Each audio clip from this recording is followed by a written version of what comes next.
Hi there, welcome back to another little mini episode of MacGyver's Workshop.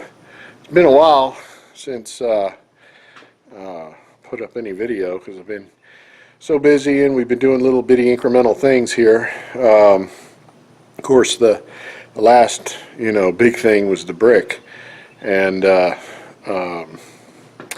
anyway, you'll notice that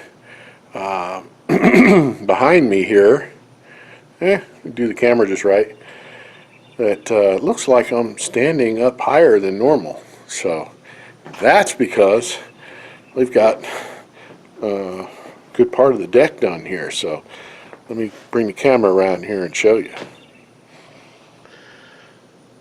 Alright, so last week my son-in-law called me up as I was getting ready to sitting there with my coffee in the morning, about 5:30 I reckon it was, and said him and his crew, there's a couple fellas that work with him in construction, that they didn't have any work for the day, and asked me if they wanted, if I wanted him and his boys to come up and work the deck for me. So had to think about it for about 2.5 seconds and said sure.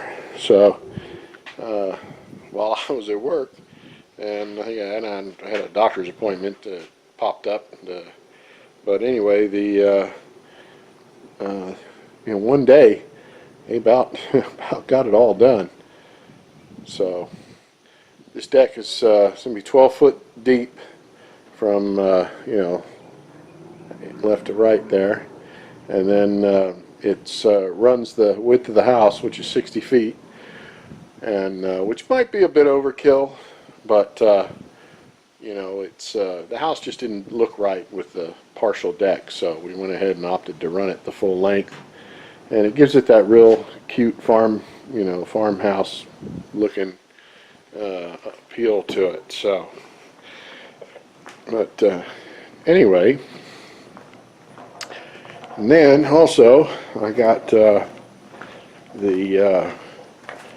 working up some of the stuff here for my electrical.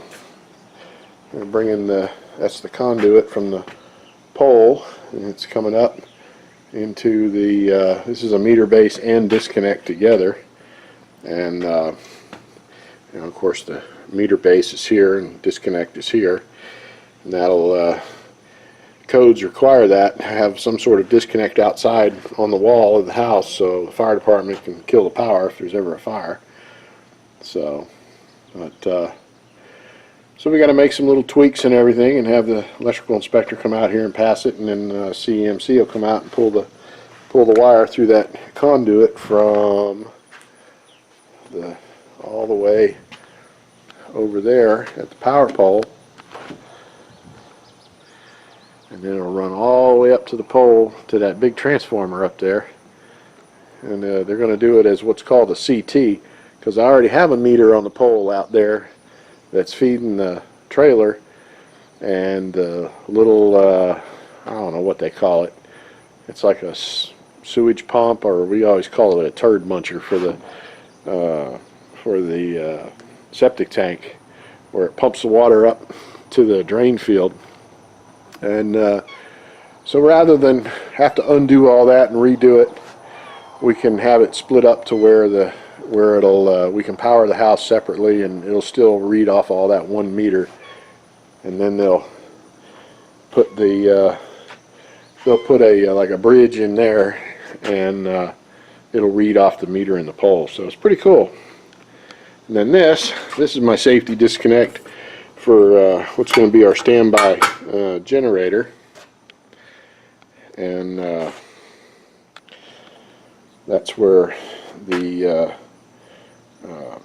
wire comes out of the house from the transfer panel. It comes up to here to the disconnect, and then down, and we'll go out ultimately to the little house where we'll have the standby generator. So. And so that was pretty much everything from that we've gotten done thus far you know, in the evenings when I get home from work and that sort of thing as far as the electrical goes. But let's go inside and show you what we got done today. So today what we did was we went and got our first load of drywall, and this is essentially 56 sheets of 5/8, and we spent, I'd say, probably about I'd say a good 3 to 4 hours loading that in, me and Tammy, because you know, it's too heavy to do they come bundled, you know, two together, and that was just too heavy for me and her, so we had to separate them and bring them all in one at a time. So that was like 56 trips. That was fun. So, but we are at a milestone because this is a red letter day in our build progress, is that I have the first piece of drywall up. So so that's going to be that's our red letter day for us here. And let me snap a picture for the Facebook, and then we'll run our drywall on down through there. And we're using 5/8 because of the you know, the trusses are on 24-inch centers, so you want to really use 5/8 drywall so you don't have a saggy ceiling. And given that, of course, you know, we did that one as a roughly 4-foot piece, 4-foot section there, but from there we'll do the full 8-foot, and with that we'll use a drywall lift. Thank you, James Green, for lending me that. My boss had one, and he lent it to me to use, so that'll be a real back saver there. And yeah. So now, since we got some good lighting in here, I can really show you this this spray foam insulation here. This is really, really incredible in that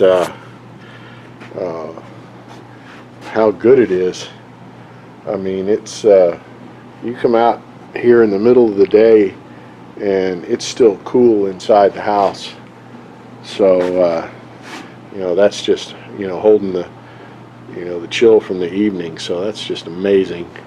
So I'm really looking forward to seeing what the first few light bills are going to be, you know, between the geothermal and all this good insulation, and of course there's a brick exterior, so you know, you have that acting as a barrier between the inside and the outside. So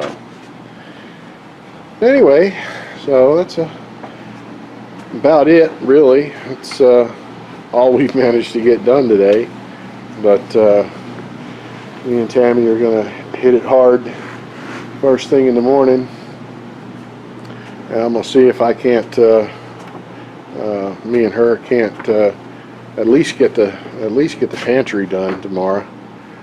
So it's been a while since I hung drywall, so I'm gonna hope that it's like riding a bike and you don't forget. So we'll but anyway, thanks for watching, and stay tuned. Till next time.